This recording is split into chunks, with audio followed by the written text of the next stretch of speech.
Venezuela holds the world's largest proven oil reserves. Yet despite that massive potential, rebuilding the country's oil sector could come with serious risks and enormous costs, industry analysts say. Venezuela's oil infrastructure has been severely damaged after years of neglect.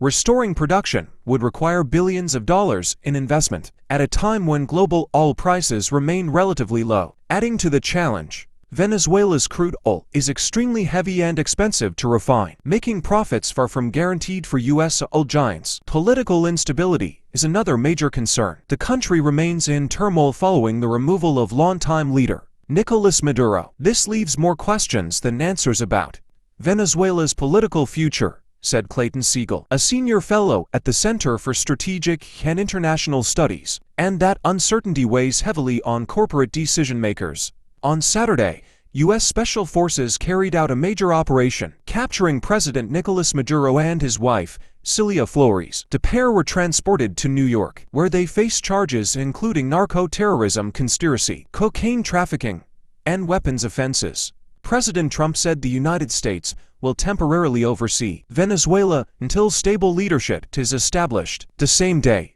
Venezuela's Supreme Court appointed Delcy Rodriguez as interim president.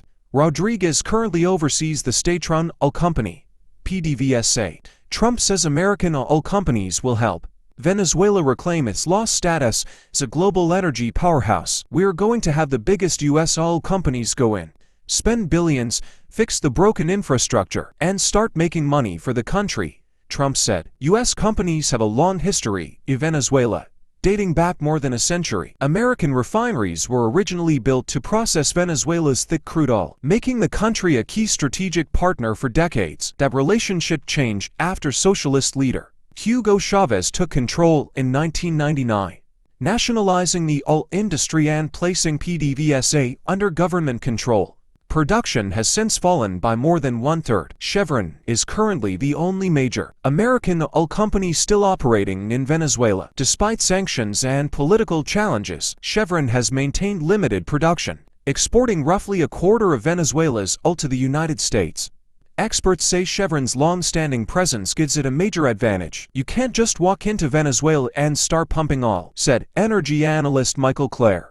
"It's an extremely complex process that Chevron has spent decades mastering." Following recent events, Chevron confirmed it will continue operating in full compliance with U.S. laws and regulations. For now, Venezuela's oil future remains uncertain. Caught between massive potential and immense political and economic challenges,